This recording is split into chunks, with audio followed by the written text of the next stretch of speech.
Today you're going to hear about some impressive efforts happening in our region that are setting us up for a prosperous future. And I'd like to take a moment to recognize some of our community leaders who are helping to make that happen. I'd appreciate if you could stand when I call your name, and there are several people in the room we'd like to recognize today. First, representing Congresswoman Ashley Hinton, we have Christina McBurney and Brittany Carroll. Mayor of Mason City, Bill Schickel. Mayor of Clear Lake, Nelson Crabb. Chad Schreck, President and CEO of the North Iowa Corridor. Stacy Don, President and CEO of the Clear Lake Chamber of Commerce. Lindsay James, Executive Director of Visit Mason City and Main Street Mason City. And Joel Pedersen, President of NIAC. And of course, a big thank you to our great leadership here at Mason City High School and many others who are in the room who help contribute to what we do as a community every day. Let's give them all a round of applause.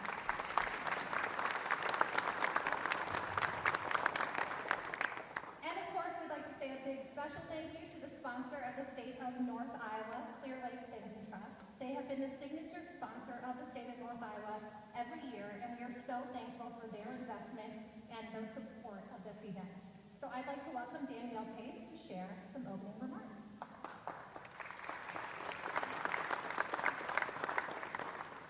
Good morning. My name is Danielle Pace. I'm Vice President, Director of Retail Banking at Clear Lake Bank and Trust. I also have the pleasure of being this year's chairperson for the Mason City Chamber Board of Directors.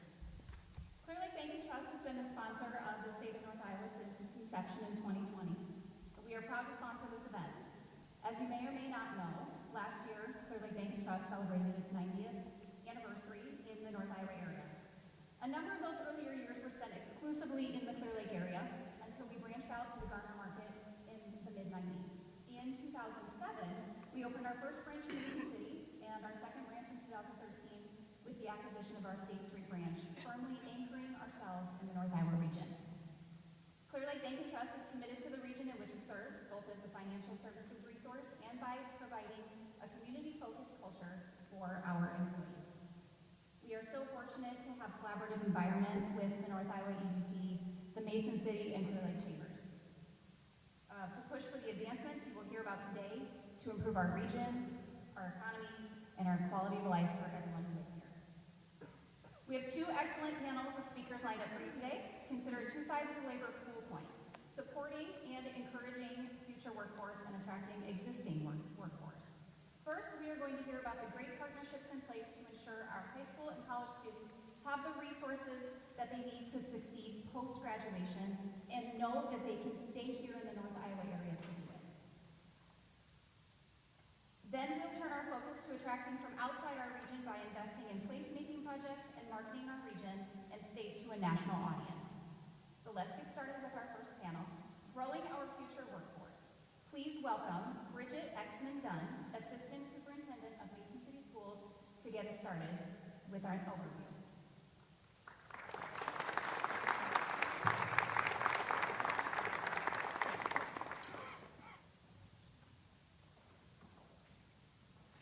Thank you all for being here. It's such a joy to welcome you to our high school, to see the incredible things that we have going on here, and also to share some of the details related to the work that we're doing to ensure that we're taking our rightful place as a gatekeeper of future workforce here in our region.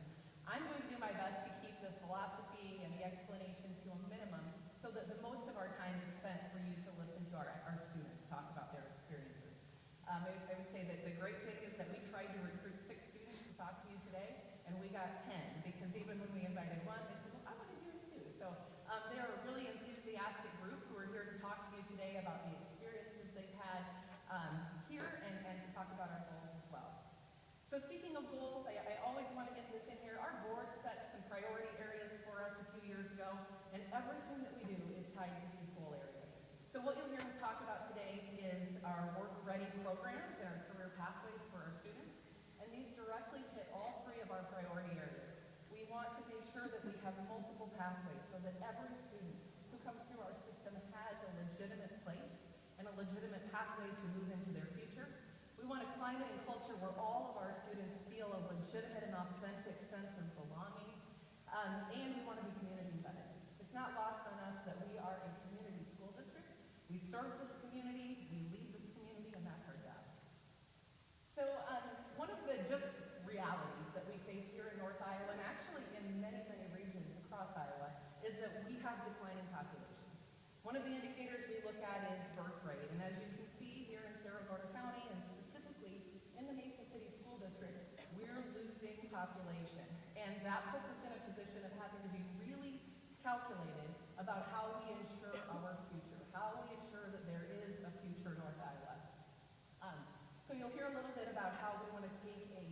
sort of generational view. How do we ensure that students can see a future right here in our region, that they want to either stay here or come back and work in the great jobs that we have for them, and then raise a family right here in North Iowa as well.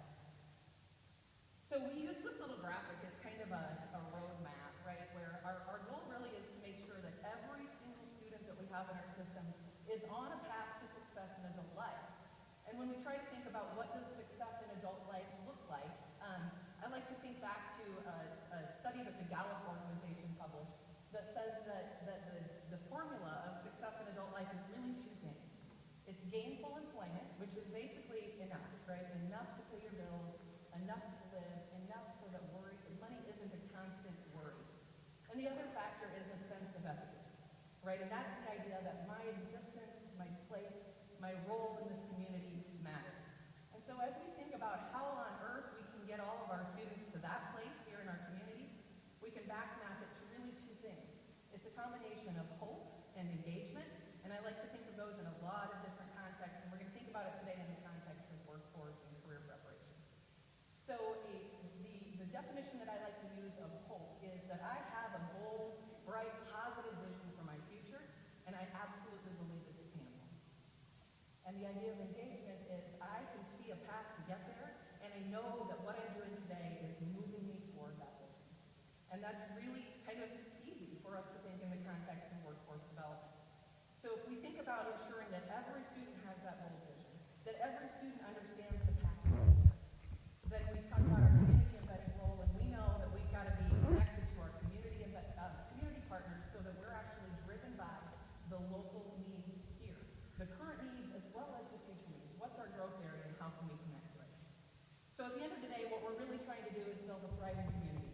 We want every single student who graduates from Mason City Schools to be gainfully employed, to feel like their existence in this community matters, to understand their role. And when we think about a goal that we can track and that we can measure, it's pretty simple. Every single one of our seniors, we want them to leave us enrolled somewhere, employed somewhere, or enlisted. Those three things are all viable paths. And we don't want them to leave with the intention of going to college, the intention of getting a job, the intention of enlisting, but actually having it happen. So when we think about how we can combine those goals, that vision, into actually preparing students to go there, we have to look at the major employment sectors in our region. This tells us kind of the current reality. And what we see is that here in Mason City, health services is our #1 employment sector, manufacturing, culinary and food services, wholesale trade, and construction. So when we think about those areas, that's where we prioritize, where are our opportunities. Because the last thing we want to do is try to inspire students to something that doesn't exist or where an opportunity isn't open for them. We want to inspire them to be open. So we've really kind of come up with 4 different categories of program here, and I'll just talk a little bit about each of them and maybe give an example within each. #1, we created work-ready programs, and these are the kinds of job opportunities where there's a requirement to have some level of training or certification, but at the same time, it's a job a high school student can do. They're a high need in our community, and it's a need that our high school students can meet in our community. So the things that we've done here are lifeguarding. We never ever want to be in a situation where we're closing all the pools in our region because of the lack of properly trained lifeguards. Child care. We have a need to make sure that we're fully staffing all of our child care centers. Officiating. We need students who can officiate our basketball games, our wrestling meets, coaching, and CNA. So these are all things that students can do that represent a bigger, broader path, but they start with a trained, skilled job they can do as a high school student. Secondly, we have industry partner programs. Probably the 2 that are biggest have to do with welding in the manufacturing sector and then in the healthcare sector. So welding is a real success story for us. We partnered, and you'll see a lot of these names as you look around, but Stellar, IMT, Curry's have been phenomenal partners and helped us literally build a welding program out of nothing. And this year we have over 60 students enrolled in that welding program. So what that tells us is, literally, if you build it, they will come. At the same time, we know that we don't need 60 welders every year, right? There is a need beyond welding. So we're trying to think past that as well. The other partner program was developed with Mercy One North Iowa, and this one is kind of a general entry into the healthcare industry, no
They may want to be an anesthesiologist. You know, there's this really broad range that has an entryway for everybody. The same is true in green energy. We need everybody from solar installers to solar technicians to chemical engineers and everything in between. Second or third, we've really made a concerted effort to provide industry-recognized credential programs for our students, and we prioritize doing this at zero cost to our kids. Our students don't pay a penny for anything that we offer here, and in many cases, they even have necessary equipment provided for them as well. So you'll hear students today talk about many of the industry certifications that they can get right here in our high school. Things like ServSafe certification, OSHA 10 certification, different ASE certifications. We have a pre-apprenticeship in masonry. We have a para-educator certification, which is a little self-serving, but it's also a great opportunity for our kids. And next year, we'll be kicking off an apprenticeship program with the IBEW to train electricians. Finally, we have our partnership programs with NIAC. Many of these are concurrent enrollment programs, but I would say one of the areas that we've dabbled, it's a little bit different than some high schools, is that we've also dabbled in the arena of the non-credit short-term certificate programs that in many cases are great opportunities for our kids to get that first job, to take the first step on a career ladder. So, without further ado, I want to get our students up here, and I'll introduce the two people who will be moderating our student panel today, so come on up. My contact information is here. What we're doing isn't secret. It's something that can be replicated anywhere and in place, and I'm happy to share information with anybody who has questions about how we fund it or how we do it within the context of our school day. Tammy Kaser is an instructional coach who's been heavily supporting our healthcare programs. Jessica Sutcliffe is also an instructional coach focusing on Future Ready. She's also our workforce liaison. So if any of you have an interest in creating a program here, Jessica is your contact, and she's a make it happen kind of person. So looks like we have all of our kids. All right, I'm going to stand up.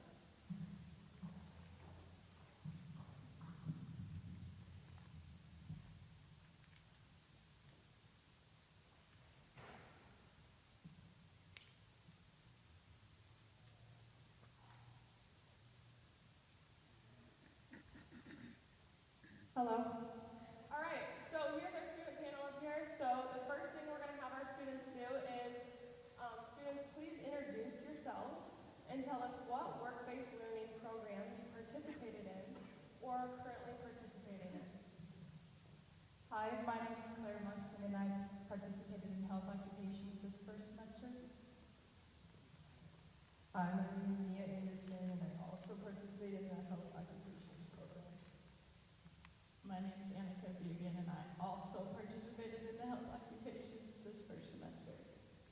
My name is Lauren Helverson, and I also participated in the health occupations. I'm Landon Earhart, and I'm in construction, and I'm earning my OSHA 10 certification. Hi, I'm Lucas Shipman. I'm doing the welding program here. My name is Jason Byrie, and I'm doing the HVAC program at NIAC. My name is Lillian Bowman, and I took the lifeguarding certification class last year. My name is Noah Becker. Yes, I started in the coffee business age of 1 in high school.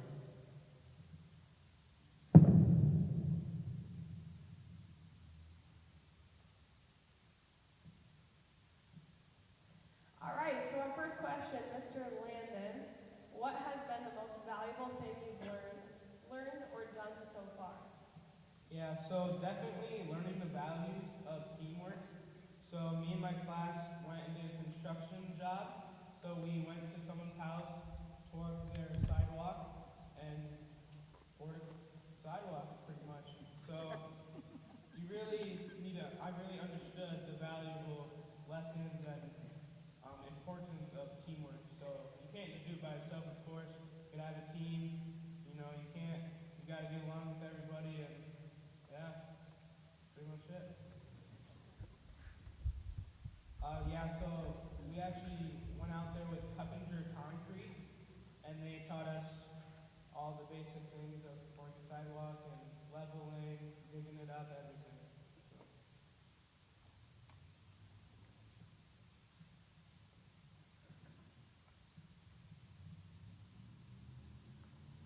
Annika and Lauren over there, how has the hands-on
also got some of the tools that are used in the surgery room, in our room, and we got to see like all the different tools they get to use. We got to learn how to pass them, like when you're having like surgery and how the surgeons like, it's just how much it takes to do those types of jobs.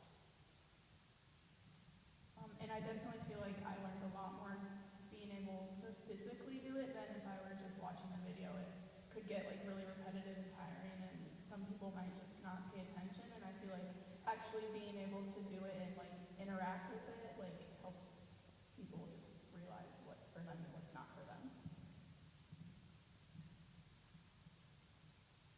Kason, what about you? Same question. How is the hands-on training different from your regular classroom experiences? Well, for me, hands-on learning is quite, it's my best way to learn. And even through the high school, I've been taking welding class, culinary arts, wood tech, all of that stuff that's just hands-on. And I really enjoy that. It definitely gives me an experience at NIAC, because in NIAC, it's not just a 4-hour lecture hall on how a furnace works. You're actually in the labs, and you're in a furnace and the AC unit and all that, and you actually get an understanding of what you're doing, especially out in the workforce. It's better. It's a good way up for when you get out there in the job. Thank you. Lucas, how has participating in this program influenced your future? And do you see yourself working in this field? Why or why not? Well, for a while now, I've known I wanted to go into a trade, but for the longest time, I didn't know what I wanted to do until we got the welding program out here. It took it, I loved it. So hopefully, I will go into welding. Mia, Claire, what about you two?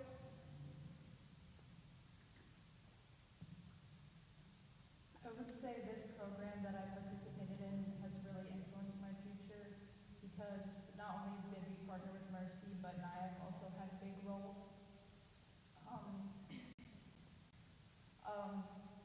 Going to Mercy, we also got to job shadow RadTech, which I have been interested in for about a year, and I got to experience it in person, and that really influenced me in my career path. And not only did I know that Mercy has a program that I could participate in, but I also partners with NIAC, which is close to home, which I find nice that they're close in proximity, and it kind of just makes it easier for me and my goals. I also feel like this program, it definitely did help. It gave me more insight as to like what jobs are in the hospital. And personally, I knew before coming into this class that I wanted to go into nursing. I just didn't quite exactly know what yet. So this program, like it showed me all the different opportunities that I could have in nursing and all the different career paths that I could take. Like if I choose one and I don't really like it, there's a fallback. I can do something else. And yeah, after this class, it definitely made me want to go into nursing.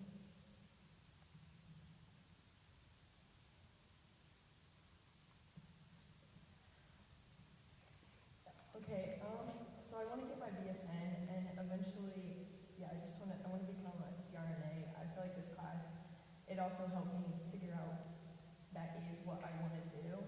Again, like I kind of had an idea, but it just, I guess, it reinforced my idea that I have.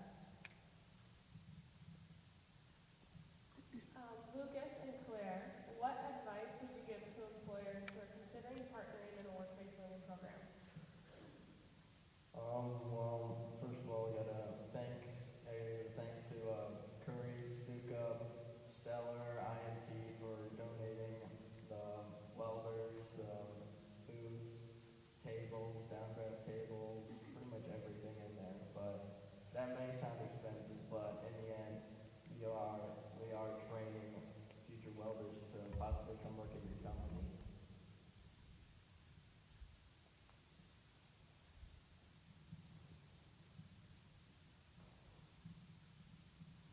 My biggest advice I'd give to employers considering programs is that to remember that we are young students, and it takes a lot of patience and understanding that we're new to these fields, but we are interested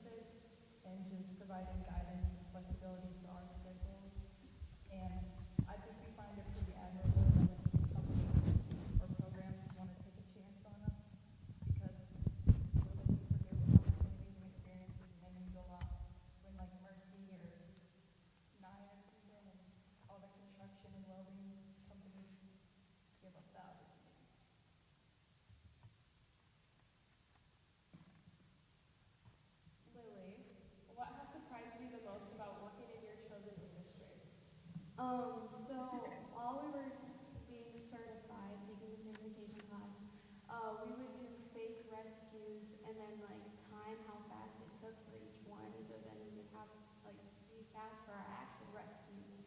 And on our like last week of the class, like we had like a job day where we would get like interviewed and then they would hire us if they wanted us.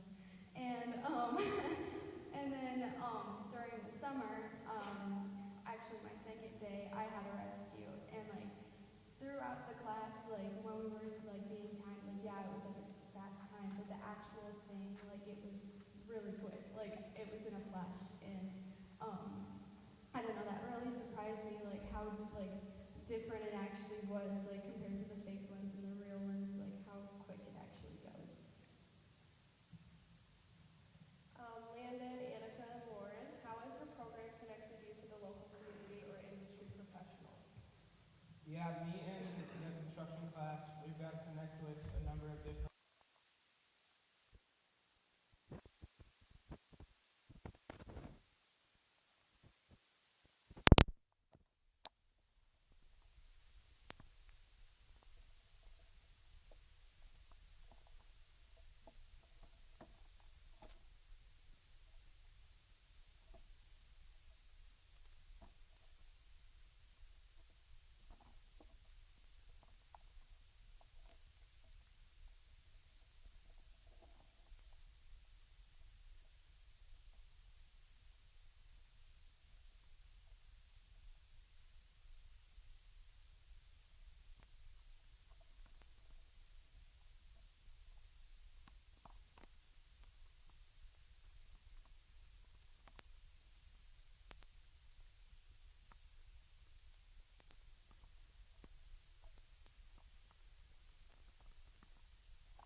what they want to do with their future.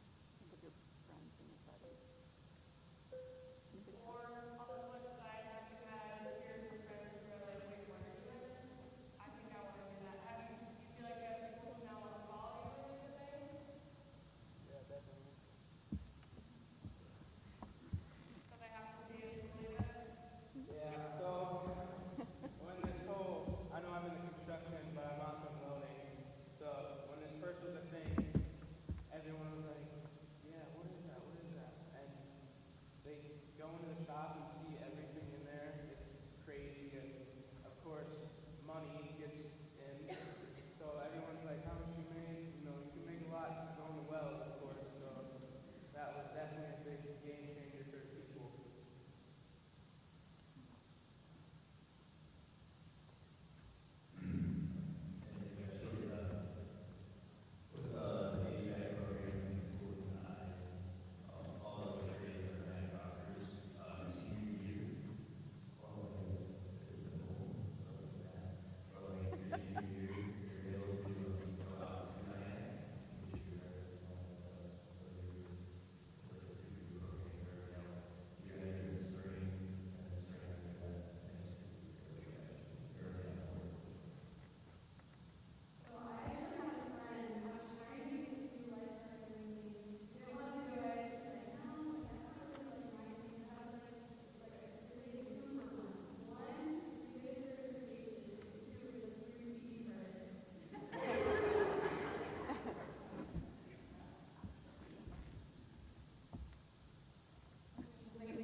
As we were going through this experience, we're like, oh dang, I cannot do blood. And they were hugging the back wall with me when we were walking by surgery, and we were in some of the labs where they were doing all kinds of stuff with real parts.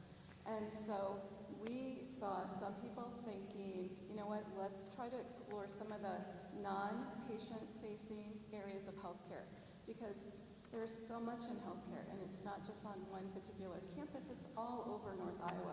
And so we actually have students that were with us first semester that will be doing extended job shadows, leading into internships perhaps second semester, which is amazing and very exciting for us. But then it also gives them ideas of, is this truly the pathway? And so that's what the best thing has been about opening up. But as far as like other areas, I really feel like that, talking healthcare now, that non-patient facing side is really an area to explore as well. So many of your industries have those kinds of jobs and opportunities for students. Students really do bring a lot to the table. They bring youth and energy and a fresh way of looking at things. I've been in education for a long time, and they just have such a great insight. They love to work as a team, and they love to learn from you, industry experts. And so thank you to the partnerships, even on your side. I know they like to throw like smack, I don't know if that's the word, back and forth a little bit, but like thank you to everyone who's been willing to open your door to young people and working with them, because it's just been an amazing partnership.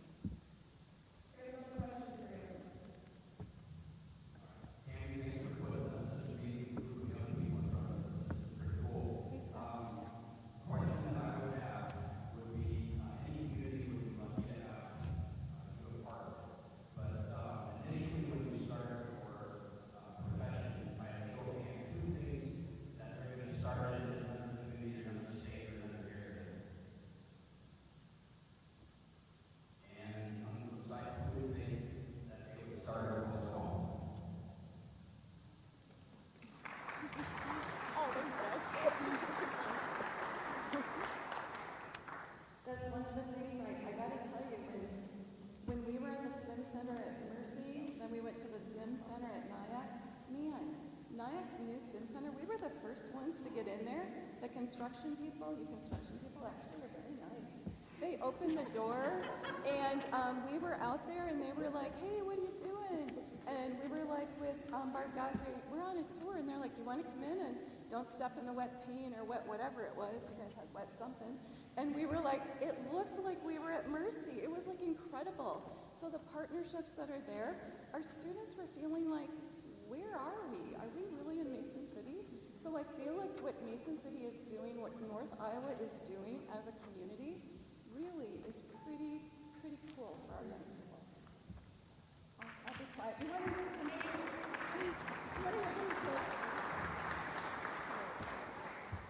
I'll stop talking. No more questions? Oh, great.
Let's get your slideshow going.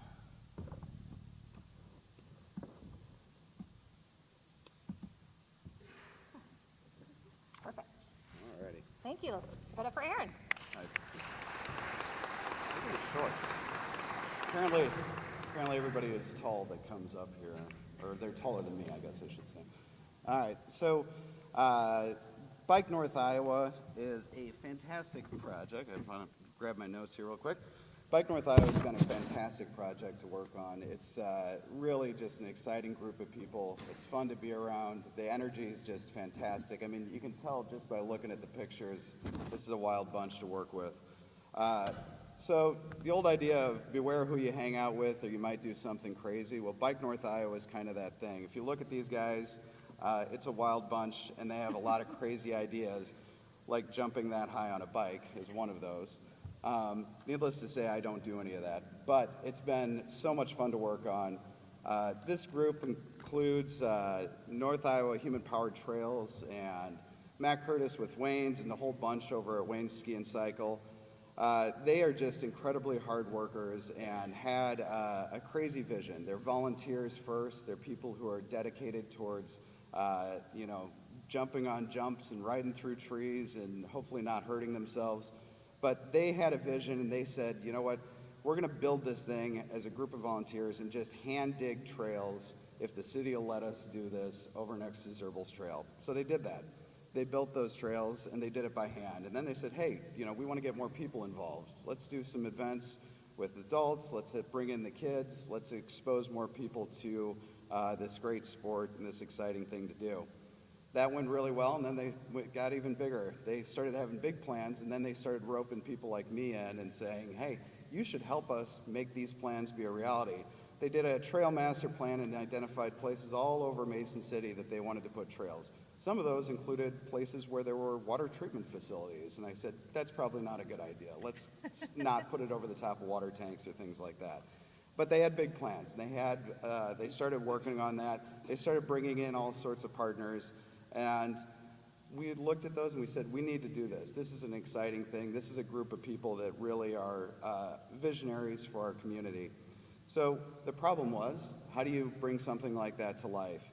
When does that opportunity exist? Well, Destination Iowa was a perfect opportunity. The state had that program, and they were looking for some big plans. Unfortunately, North Iowa Human Power Trails had those big plans already in place. So this group of people is really who started this. I can't talk about this project without talking about them. And so I'm going to go through the project real quick for you, kind of outline a little bit of it, and then show you what we're sending out into the world, how we're talking to the rest of Iowa, the rest of the Midwest, and beyond about what's happening here in Mason City and what's happening in North Iowa.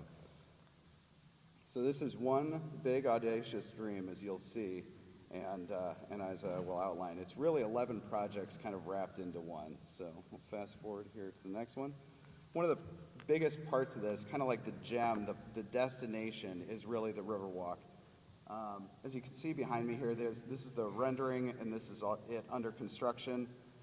Little kind of like Where's Waldo of this is that we've got Buddy the Elf in the corner there. If you follow the city webpage, or the city Facebook page, we do Buddy the Elf visiting different sites. So he's down in the corner there as one of our assistants in marketing. But this project is really an exciting gem, a place for people to go, to meet, to get together, close to nature, and also celebrating our work throughout. As you look into the rendering, you can see there's prominent gateway artwork that's featured there. The landscaping is just absolutely beautiful right along Willow Creek, and it really ties into all the trails that exist as part of the Destination Iowa project. The Riverwalk had been underway, or had been a dream for a long time. That's really kind of a theme with a lot of these projects that were brought together under the Bike North Iowa brand. There had been a lot of work. There had been grant fundraising to help make that a reality, but it just never came to be the full vision that everyone wanted it to be. Fortunately, as part of Destination Iowa, we were able to realize the full vision, something that's really that the community can be proud of, that visitors can go enjoy and experience. And the idea was really also to have a place that's kind of like Instagram worthy, or whatever you want to say, TikTok worthy for younger kids, I guess, is that some place that you would go take a picture in front of. Because we all know the High Trestle Trail Bridge. We all know these spots in Iowa. Our job is to really build those places in North Iowa so that people know where they're at. When they see that picture, they don't even need to see a name attached to it. And so we're working to build that in our community. So the Riverwalk's well underway. As you can see, there's a lot of construction trades working hard there, pouring a lot of concrete, and will be completed this summer. So stay tuned as you get a chance, drive through there, take a look at it, and when it opens up, walk through there because it's absolutely beautiful. So many great partners on that project. Excuse me. So the Prairie Rock Trail Bike Park and Trail System really is the thrust of the whole Bike North Iowa. Hopefully some of you have been able to come to some of our openings and ribbon cuttings, because those have been really exciting. This crazy idea here of a ribbon cutting with a bike, I think that was your idea, I believe. Yeah, just break Yeah, the bike. just luckily nothing bad happened there. The ribbon broke. So that was really exciting to open the Evans Preserve trail system with that event. But the next one will be actually the bike park being opened up. So the bike park, this is the audacious part of the whole Bike North Iowa plan.